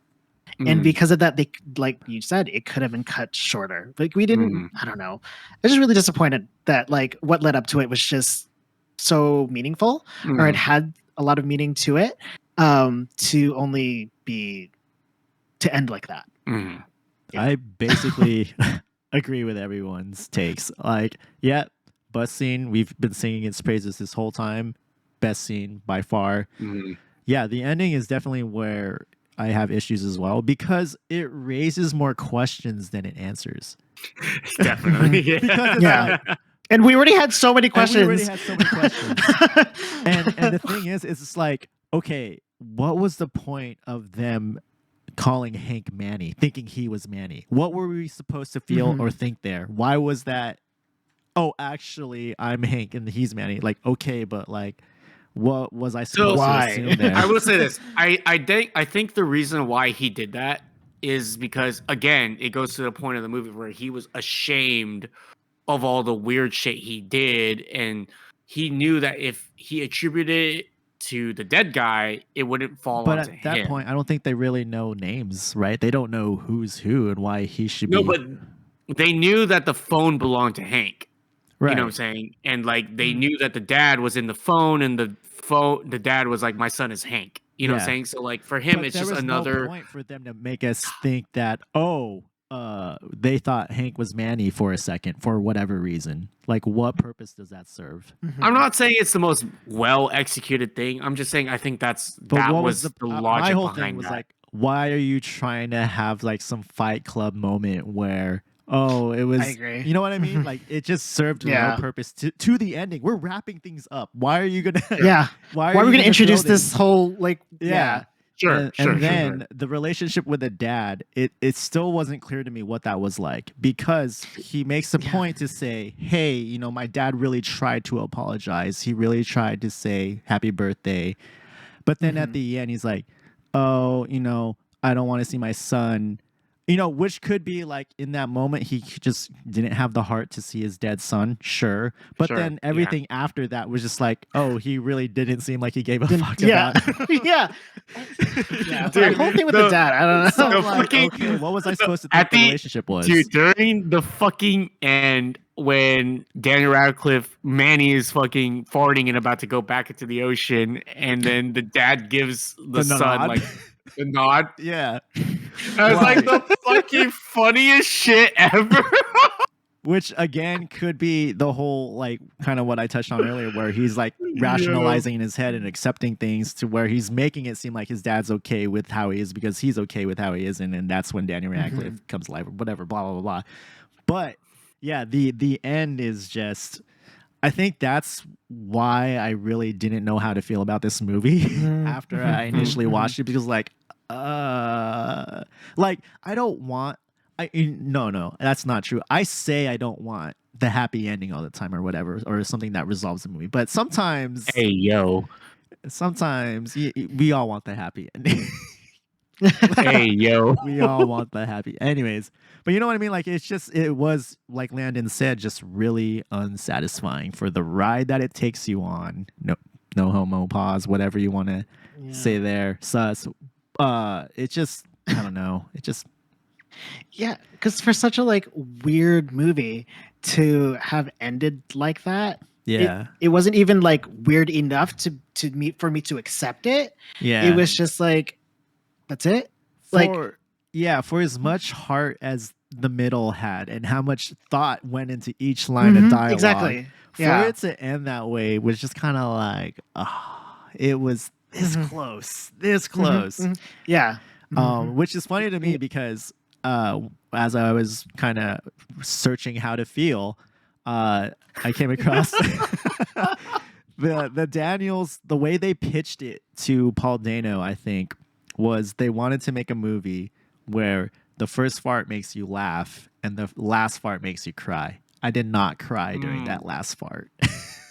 No. That's beautiful. I love that. I wish that would have been great. Look, it doesn't hit for you too. I was searching for that cry in the fart. I love it.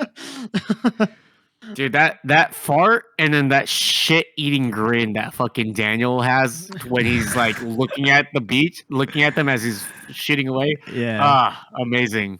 So good. But yeah, so good. That's my best and worst. All right, I feel that. So, do we have any best fits in this movie? Do we have any favorite fits in this movie? Like, I gotta say, the trash fits, like just the fits they made out of like. Hey, listen, we're in the era where like Kanye made the homeless look tight. You know what I'm saying? Like, he made it cool. So like it could work. So like actually, it's funny. Me and Janice were kind of talking about this during the movie, where it's like Paul Dano's character has like one side of the spectrum of like the hipster fit, where it's like the dirty hipster, and then Daniel Radcliffe has like the other end of the spectrum, where it's like the fucking dapper hipster. You know, going where he's got like the fitted suit with maybe know what I'm it's saying? Symbolism for the fucking hippie full of life and the businessman dead inside and he's straight up dead. Well, you know, it is funny. So like, I don't know if you guys picked up on this. I didn't even pick up on this. Janice is the one that picked up on it. But like in the beginning of the movie, especially, like Daniel Radcliffe's character, obviously because he's dead, is like a cold, pale blue, like hint. Yeah. And Paul Dano's character is like red, you know, with like life. And I thought that was like, and even the characters are wearing those colors. Like Daniel Radcliffe's suit is blue, and Blue, Paul Dano's character is wearing a red flannel. So like the parallel of that I thought was, or the juxtaposition rather of that I thought was really cool. I was like, it's something it's something minor, but like it's a nice little touch that I think will go over a lot of people's heads. I don't know if it was intentional. A lot of times these things it makes for stronger imagery. Yeah, exactly. Yeah. And it's the whole like, I don't know if you guys heard of like the movie color theory, where it's all like everything looks better blue and teal. I feel like that's or is that why you have your light as teal and orange? I think. Sorry, not blue and teal is like the same thing. Teal and orange is like the movie look. If you look at posters, if you look at color grading, there's always like a teal and orange.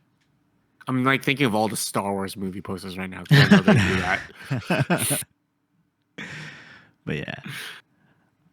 Sorry, but as far as fits go, we're picking the wrong movies to do fits on because they're so like they're just one style, like one outfit in each of these movies. Look, listen, Daniel Radcliffe's whole because like I was even asking this question to Janice, like, who the fuck was he, right? Like, assuming he was a real person, like, what the fuck was he? Because like, yeah, he had why was he in a suit, right?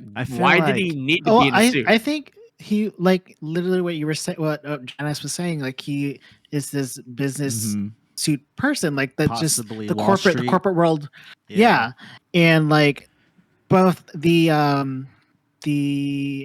lives comparatively, like with Hank being just mundane normal life of Joe Schmo, and then there's corporate life Manny. They both have the same, well, I would assume, this is just my thought process. Here. They both kind of go through the same emotions of loneliness, maybe, or the same feelings of not having a purpose anymore or whatever. A lot of people that are in the corporate world, they sell their lives to that world, right? So they're not living anymore. So I feel like maybe that was very intentional, that he was just your everyday businessman, that's all he did, and he maybe got fed up with it and offed himself, right? And then so that was his character. And then we see Hank, who is similar situation, just not in the business world. Anyway. I do have a theory. So they make it known that Hank does follow was it Sarah, right? Was her character's name? Yeah. So Hank does follow Sarah on Instagram, and like that's how he sees that she has a husband. My theory is that Manny, if he is fake, right? So this goes more into Matt's theory or idea or whatever. So if Manny is indeed fake, Manny is a manifestation of Paul Dano if he was Sarah's husband. But obviously because Hank is a weirder guy, that's why he doesn't look exactly like her husband. He's basically imagining himself as her husband, because if you look at the way they dress, it's very similar. Kind of similar, just obviously the blazer was the one difference where he had a blazer on, and I don't think Sarah's husband did. But he did have like the button-on shirt and tucked in and hit the suit pants and whatever. But like Manny is basically a manifestation of if he was Sarah's husband, but he knows that he's such a weird guy and has these weird quirks that he can't be a full-on representation of her husband. He can't be the same as her husband, so that's why he looks a little bit different and then has the quirks that he does have.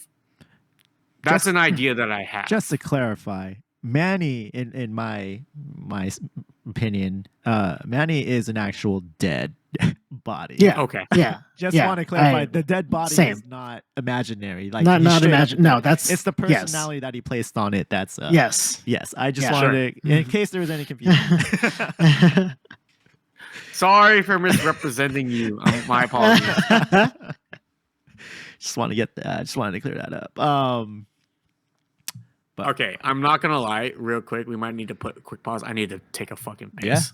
Yeah. 1 second.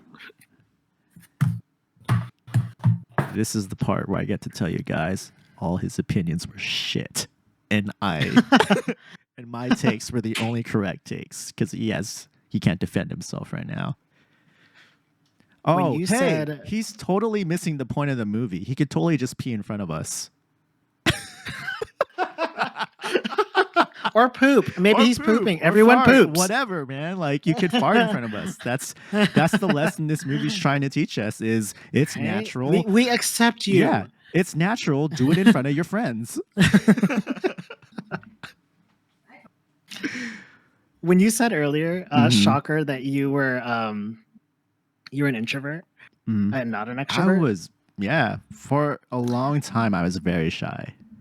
All I Very could think shy. about was I would never have thought you were an introvert And until like actually hanging out with you, like yeah. outside of like bigger social situations. Mhm. Yeah, I was just like, huh. No, No, like- you're very much an extrovert in from what I've seen. But You know- maybe you're an ambivert. it wasn't until conventions or like even just starting Senpai Social Club where I was just like, fuck it, I'm just gonna do what I want and see what happens. And I think that's kind of where I gained my confidence. That was like And that's when I met you. exactly. So Yeah. yeah. Are we talking about real shit right now? A little bit, yeah. Yeah. I feel- I was just telling Landon, you missed the whole point of the movie. You could have peed in front of us. It's true. I could have. Yeah. I would prefer not to pee on my floor, but you know, Do we not have a connection? Are Don't we you? not? Yeah. I course. know you have a bottle right next to you, dude.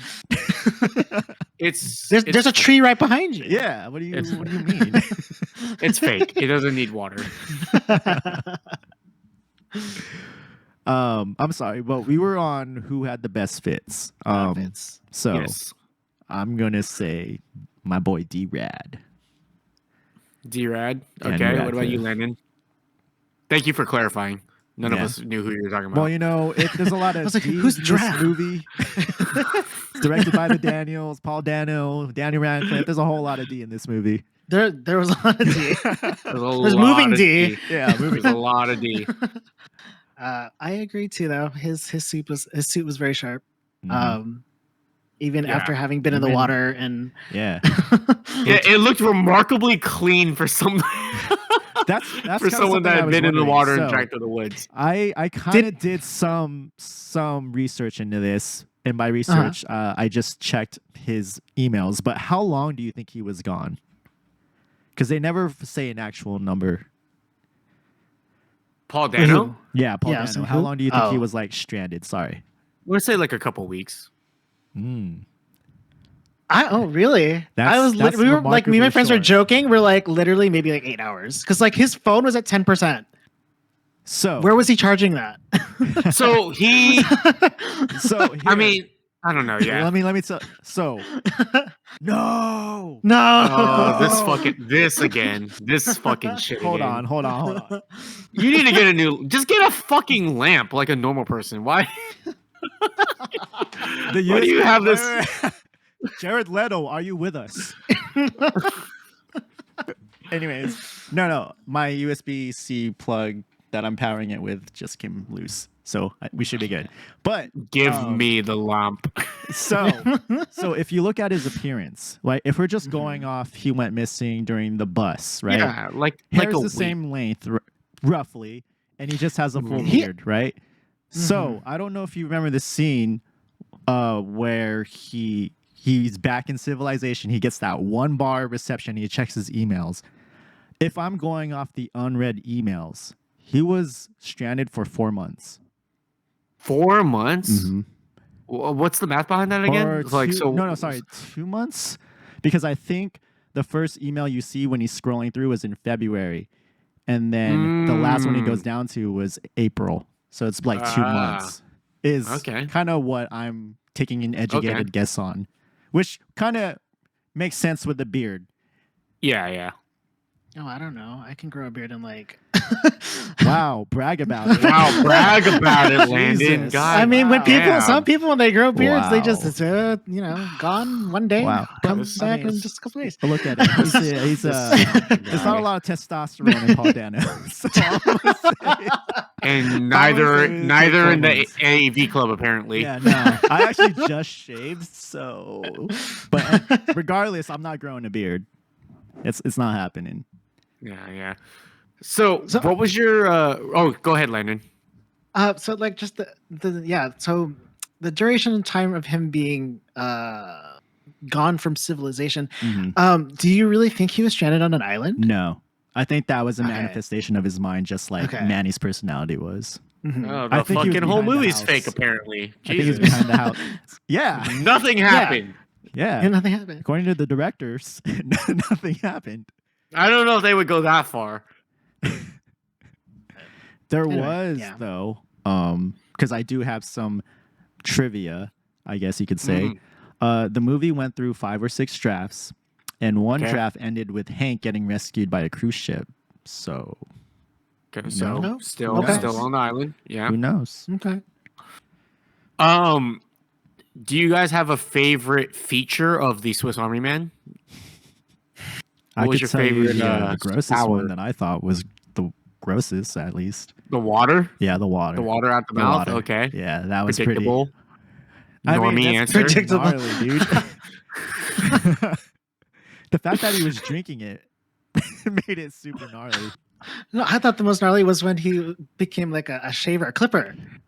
That was pretty gnarly. I mean, the fucking dick compass was pretty gnarly. I And the thought fact that that was they, just That wasn't the fact funny. that he, That was the just- fact that he whipped it out in front of a little girl. Oh shit! I was like, oh no! And he like, No! oh, Dad, I was like, no.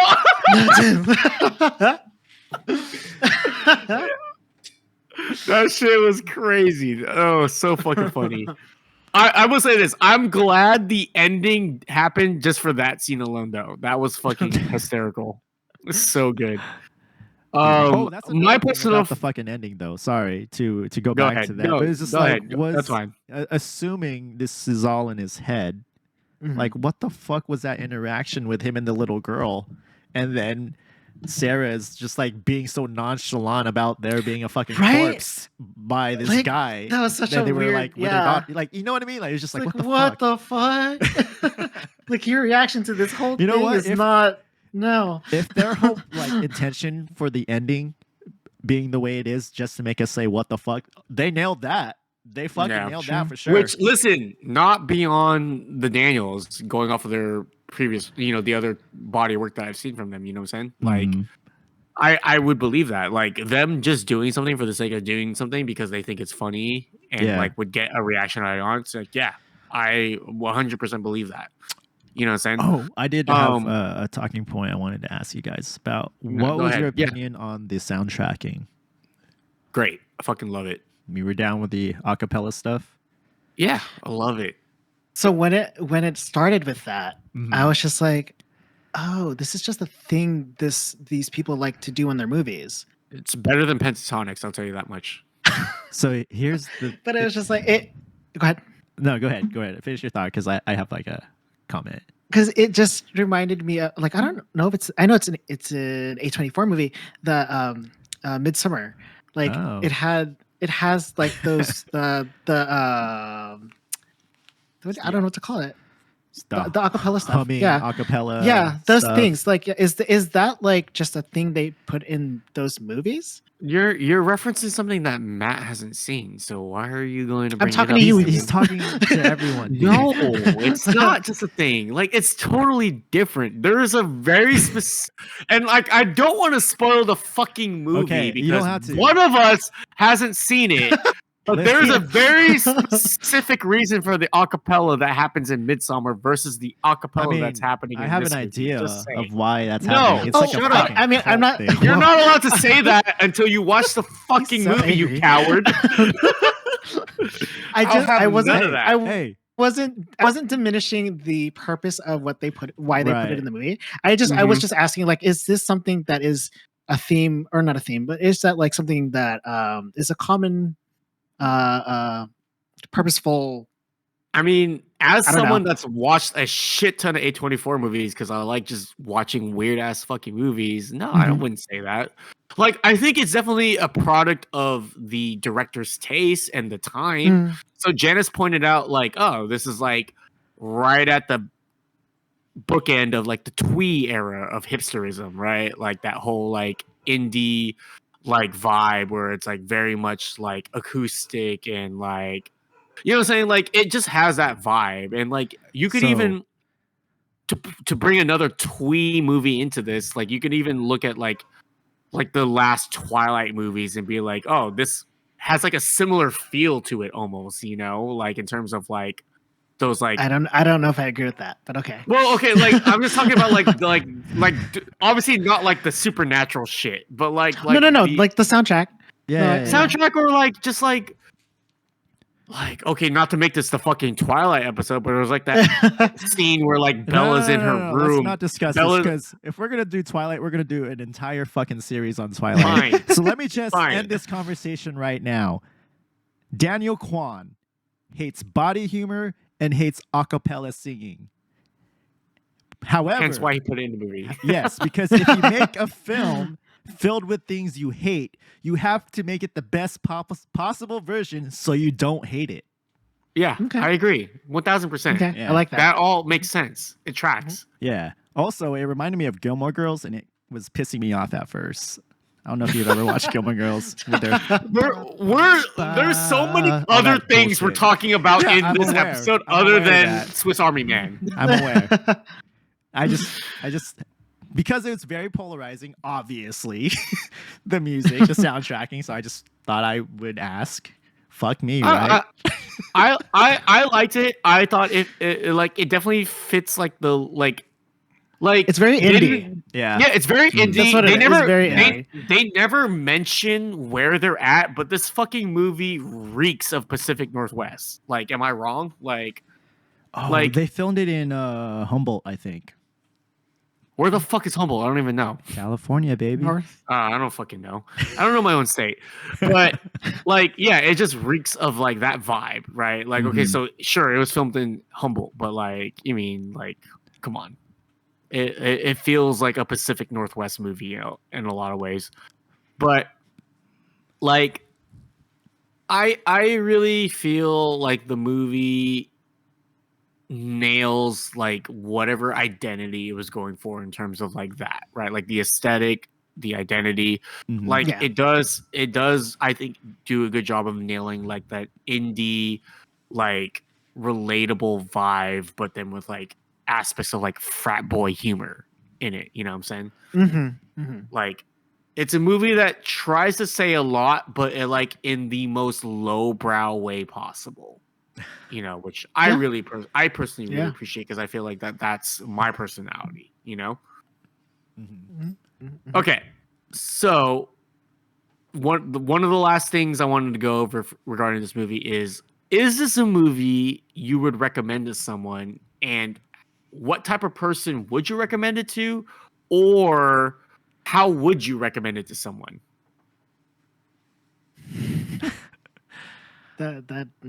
Those are good questions. Follow up. Because Is I this a had to movie- do that. Is this a movie you would be ashamed to recommend to To someone? recommend to someone, yeah. And For going sure. anything with the movie.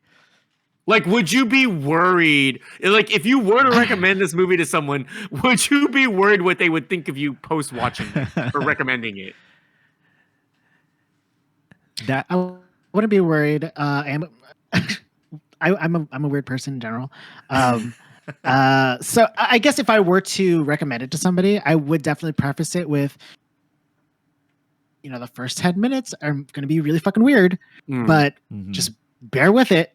mhm, Because it should get good, at least in my opinion. You know, mm. like just prefacing it with that sort of Mhm. yeah.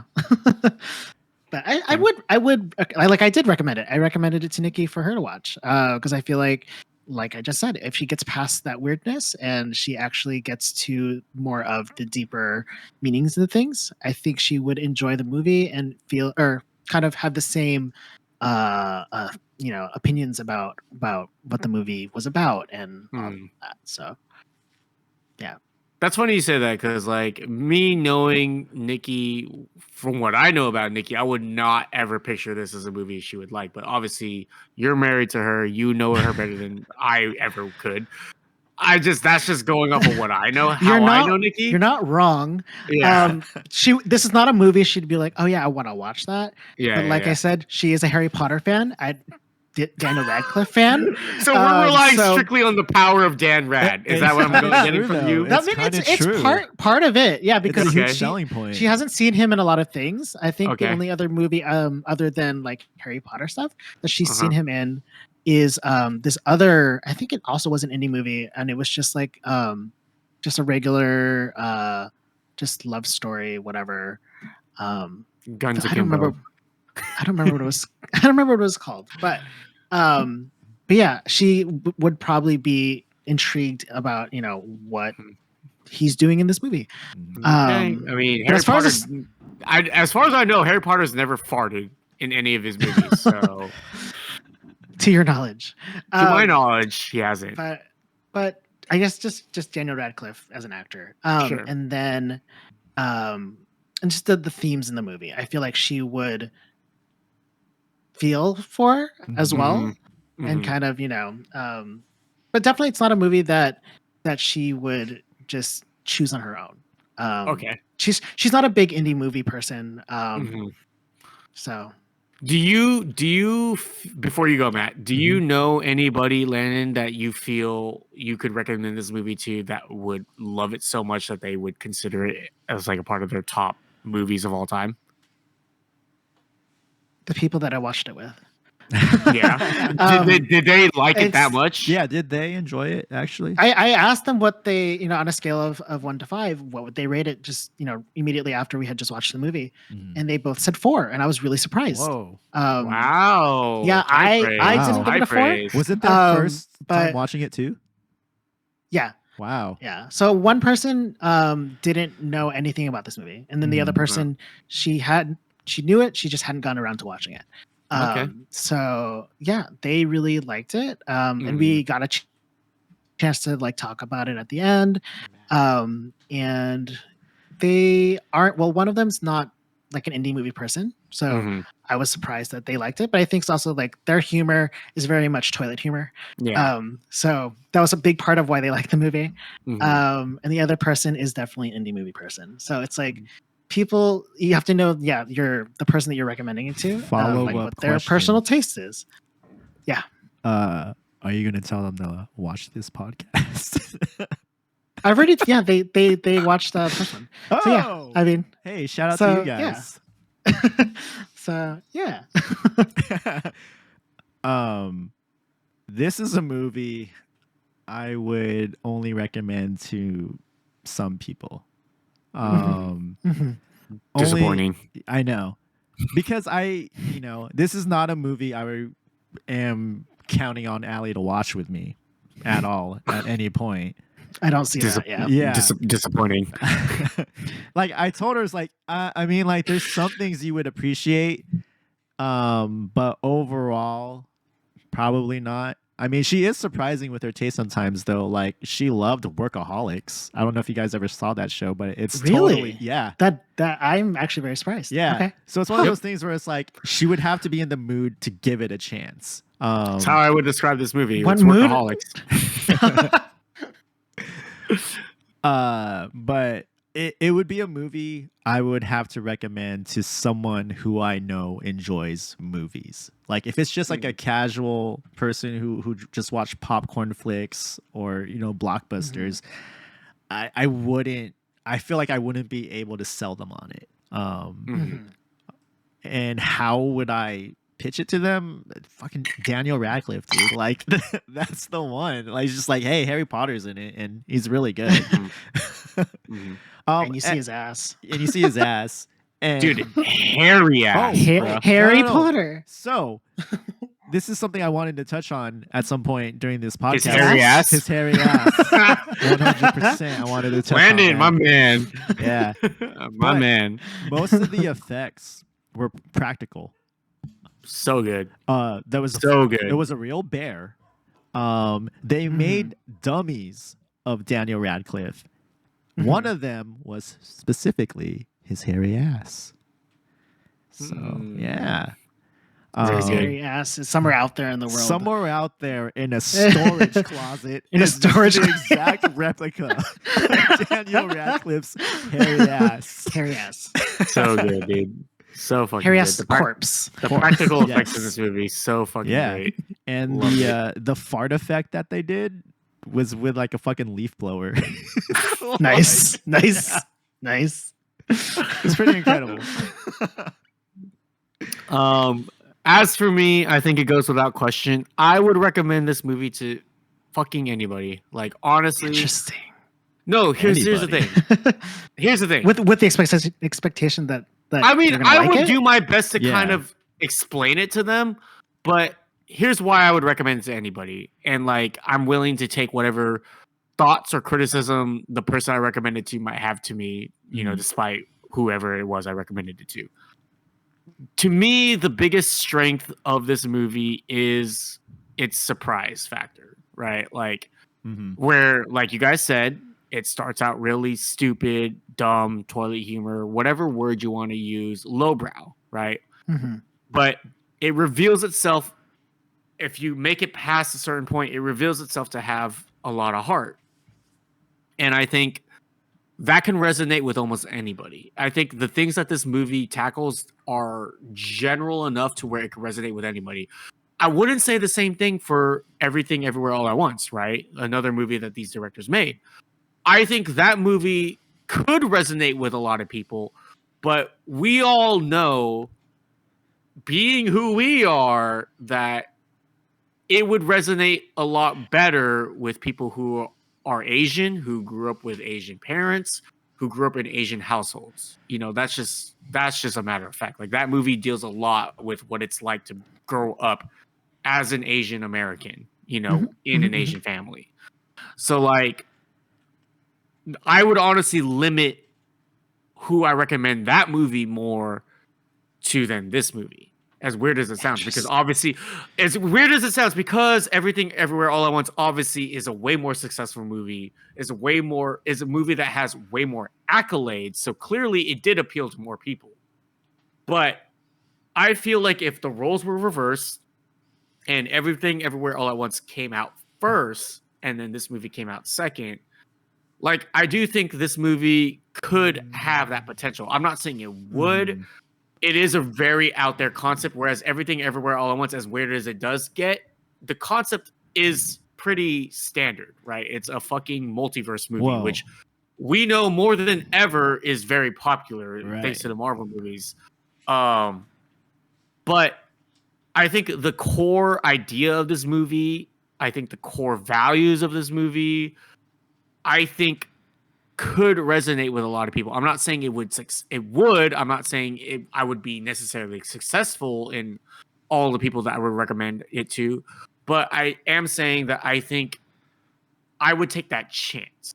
You know what I'm saying? Like, I think this movie is worth all kinds of people watching, whether or not it would be their forte or not, because I think this movie has the ability to surprise people and win people over because it has so much heart. And that's the thing I'm willing to put my money on more than anything, is movies that have heart. I have thoughts on what you just said. Yeah, so do I. Landon, go ahead. So if we're gonna bring in Everything Everywhere, if that's gonna be Let's in the not conversation talk of too it, deep into that. I'm not still gonna talk haven't seen deep into yet. what the fuck? I don't watch movies. Clearly, but we're gonna do this movie podcast. I don't disagree with you as far as like people liking movies with heart. I feel like with this movie specifically in the humor portion of it, coupled with the needing to seek the deeper meanings of things, I feel like a lot, like the common moviegoer is going to basically just see this movie for the weirdness and humor, and not so much dig deeper into what the actual themes of the movie was. like us three, we do that with movies. And that's where we're able to talk about it. I just feel like the common moviegoer, not so much. They're going to take it for face value, and which is why I wouldn't recommend this to just anybody, because of knowing that. Sure. And then as far as Everything Everywhere, I would recommend that movie to anybody who just likes good cinematic movies. Sure. Like, as far as the content goes, maybe not so much, but purely as a visual thing, because movies are visual, I would recommend it to somebody just to watch it for specifically that, because Sure. it was, yeah. Anyway, so I agree. Look, I agree. Matt, basically, just before I adding rebuttal, yeah. Basically, just adding on to what Landon said.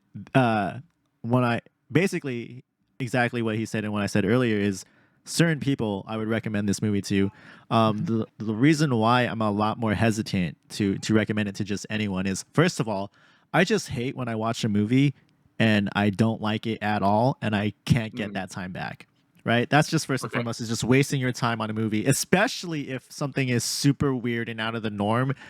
That would be, as to a normie, right, would be like, fuck, that was horrible. Why did you ever like tell me to watch that movie? And the second reason why I'd be more hesitant is because I myself, being the viewer that Landon described, where I'm looking for the deeper meaning, I'm looking for the hidden themes or whatever. I myself, when I initially finished the movie, was really unsure on if I liked it. You know what I mean? I was just like, I mean, I wanted to like it. I didn't like it as much as I wanted to. And if I'm feeling that way, I can only imagine trying to sell it on someone and having them watch it and then just feeling like, first of all, that was stupid. And then two, like, you wasted my time. Never gonna not listening to your podcast because your movie choices suck. Sure. So let me say this, right? Like, yes, I agree with everything you guys are saying. Here's where I kind of differ in my thought process, though. Right? One thing that I think should not be underrated about this movie is how quick it gets to business. Like, it could meander and like take some time before we introduce Daniel Radcliffe and the weirdness that comes with the whole point of him being in the movie. But the movie doesn't do that.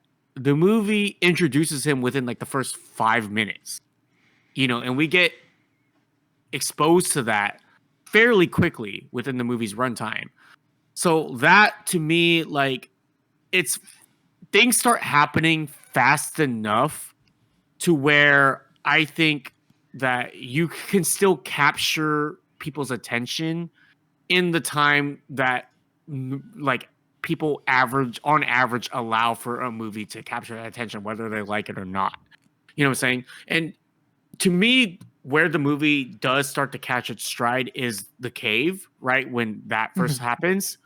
And like that happens within the first hour. It's at least, like, if not at the 30-minute mark, it's like maybe at the 40-minute mark. So not too far. I think it's a little bit before that. I think it's pretty. It's still really early on. Oh, it's still pretty early on. So that's even better, right? Like, it starts getting to the point a lot quicker than some movies ever dream of getting, right? Like, I don't doubt you. No, for me, that's enough for me to like bank on that, right? Like, and again, this is not me saying I'd be successful in like getting everybody to like it. I'm just saying, like, I would still recommend this movie to everybody on the basis that, one, I'm banking on it being surprising to people for how much substance it actually really has, and two, being an entertaining movie. And that's what I'm banking on. If you make it that far in the movie and it still isn't hitting for you, then I give it to you. Okay, it's just maybe not for you. But I would say that the themes that it covers and the things that it tackles, I feel like are general enough to where I feel comfortable thinking that a lot of people would at least have something they can grab towards it. And like, to Matt's point, like, yes, maybe you finished the movie the first time around and you weren't really sure how you felt about it, but nobody asked you to watch it 3 times, right? In order to do this podcast, it's only required that you watch it the one time. You know what I'm saying? you chose to watch it the 2 other times, and whether or not you were paying full attention or you were just kind of doing it so you can kind of get a refresher of the movie, you still did it. You didn't have to do it. You know what I'm saying? Like, there's certain movies where I watched the one time and I made a conscious decision. I am good. I only need to watch this movie one time. Suicide Squad, the David Ayers Suicide Squad, to be exact, one of Matt's favorite movies, by the way. Just putting it out there. Like, Enchantress I was good. is the greatest villain of all time. Oh my god, gag. That You're right. She had me gagged. She was that good. You know, that is a movie where I was good watching it that one time, and I never have to watch it again. And I can still recount it. Wait. What was the point you were trying to make, though? The point I'm trying to make is that, like, I'm saying, like, this movie, regardless of how many times, regardless of how Matt felt about it the first time he watched it, he still felt compelled to watch it to a certain amount of time. But you're saying, like, so the average moviegoer would do the same? No, I'm not saying the average moviegoer would do the same. I'm just saying, even if he didn't feel confident in how he felt about the movie, even if he didn't necessarily like it the first time watching it, there was still enough there to where he wanted to watch it again. And I'm not saying that necessarily would happen for everybody, but I feel like some people could get something out of it. That's the point I was trying to make. Can I answer this? Because there's a whole lot of speaking for me. Yeah, that's very true. I was just confused. I didn't really know where he was going with it. As to why I watched it. Okay, multiple times. Go ahead. I watched multiple times because of this podcast. I wanted to understand the movie more so that I had more to talk about and had more insightful thoughts. If I didn't have this podcast and I watched it for the first time, I would still probably feel the way I did my first time around, just with a little bit more understanding, because I would go on the Googles, read discussions, read theories, and be like, oh, okay, and then probably never watch the movie again, to be honest. But I watched it multiple times for this podcast. Okay. That being said, where was I going with this? I forgot. I was just gonna revert it back to the original question. Would you recommend this to people? And I would recommend it to very specific people. Yeah. But what you're saying, what you're arguing, or not arguing, what you're trying to make, your point is, you're trying to say is you would recommend it to anybody. Yeah. Is that correct? 3 weeks later. Because, like, okay, if that turns you off to the movie, then it turns you off to the movie. Like, I'm not going to change that just because I preface it. All right. I think the question's been answered. Yeah, I would just say give the movie a chance. That's all. Okay. TLDR. As we talked about it for like 10 minutes. Landon's pushing it. What do you want me to do? I'm answering the question. Give the people what they want. Wait, you listen to a movie podcast and not hear people talk about the goddamn movie? What the fuck you want?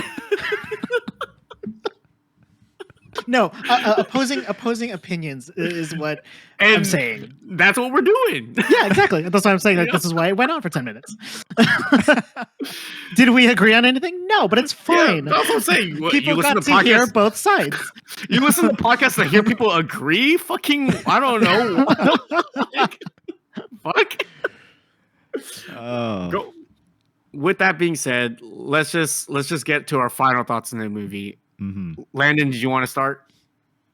Final thoughts, as in like what we rate it, or like? Sure, yeah. Let's go to the ratings. Like, just any final thoughts you have, and then your rating, if you have any. If you want to just go to the rating, that's up to you. Oh, sure. So I think I rated it. So when I watched it, I said 3.5. Mm-hmm. Definitely could have been more if that ending was fixed. Mm-hmm. Was just a better ending. Mm-hmm. And just like, I guess, final thoughts.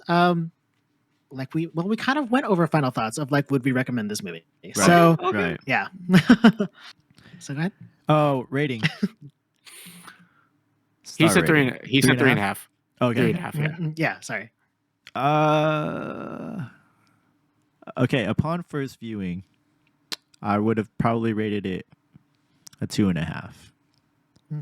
Upon rewatching it, 2 more times and having this insightful conversation, I'd probably bump it up to. I'll give it a 3. I'll give it a 3. Half a point? What are we doing here? Yeah. No Look, credibility. the end sucked, bro. No The credibility. end was terrible. Okay. I think it goes without saying. This is a fucking 5 out of 5 for me. What? Surprise, surprise. Yeah. I fucking love this movie. He Like, recommends it to everybody. Yeah, it Yeah. does, huh? 5 out of 5. dude, this movie fucking hits for me on so many levels. I fucking love this goddamn movie. This movie means so much to me. And I don't know what else to tell you. Like, I think this movie's fucking amazing. So that Just saying. gives this an overall rating from the Nosebleed AV Club a 3.8 out of 5. Are we averaging right now? I Yeah. didn't know we were doing That's that. the average. Okay. I averaged We did it Haunted last time. Mansion too. Yeah. I wasn't paying attention. I think it got like 3.25, 3.25 for Haunted Mm. Mansion. So 3.25. that- yeah, that's where Haunted Mansion got. So not far off from this movie. Surprisingly, Terrible. This Um, podcast loses all credibility. Real quick, we were talking about Everything Everywhere All at Once. Mm. And I thought this was a little fun thing I found in the Ask Me Anything on Reddit. Real quick, have you watched that movie yet? Me? To me? Yeah. Right. No. I know you've seen it, Landon. Matt. have No, you I seen it? literally just said I don't. Oh, watch he said he movies. does. Oh, okay. Yeah. Sorry. Okay. Sorry. All right. Anyways, Sorry. 7 years ago during the Reddit AMA, someone asked them if they were working on anything. Mm. And one of them mentioned, we're working on a script called Hot Dog Hands. And it's Yeah. about how hard it is to do your taxes. It's true. I don't know what that Both- means specifically because I haven't seen the movie yet, but I'm sure Oh, I'm that's in right. for a you haven't treat. seen it. No. I do know the hot dog fingers. 2 though. seconds ago, he said he hadn't seen it. I know. I keep forgetting. It's okay. I know. It's like, what the fuck, Matt? Get it. Get it. Look, sorry for assuming. go. Sorry for assuming that Actually- the person. Go ahead. I was just saying, Matt, I'm really sad that you didn't get to see it in theaters. I know. That's all I'm So- going to say. That's unfortunate. The movie Yeah. theater experience has been ruined for me since COVID because people are so fucking disrespectful during movies. They're always like No, pulling you're out not their wrong. phones, and it ruins the whole thing for me. And I Mhm. get, You and just- I'm always seated next to the most annoying people somehow. just be disrespectful. Disrespectful back. Back. Yeah, that's what I do. Just double down on disrespect. Fire with fire. Let's go. Yeah, what the fuck you doing? This is America, goddammit. All right. So I guess we'll wrap it up here. Overall, we all enjoyed the movie in one way or the other, some more than others. But if you're listening to this podcast, you either one already watched it or two had this whole movie spoiled for you. Spoiled for you. So you might as well just go back and see what we're talking about and see who you agree with or disagree with. And catch us on the next one. You can find us on Instagram. Our handle is Nosebleed AV Club. My personal one is Nosebleed Matt. Austin's is Nosebleed Daniel. Landon, would you like to shout out your socials this time around? If you absolutely need it, it's Yeah. kuya.kpop. Yeah. That's where it can be Kuya. found. Kuya. There you Oh, go. Landon shed only one of his 3 Instagram handles. I know, way too many. If you're watching this on YouTube, hit that subscribe button, hit that like button.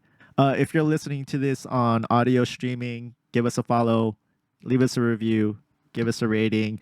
We're trying to get to 10,000 followers and subscribers by the end of tomorrow. So please go ahead and make your way over to all those things and do all the things. And we'll catch you on the next one. Peace.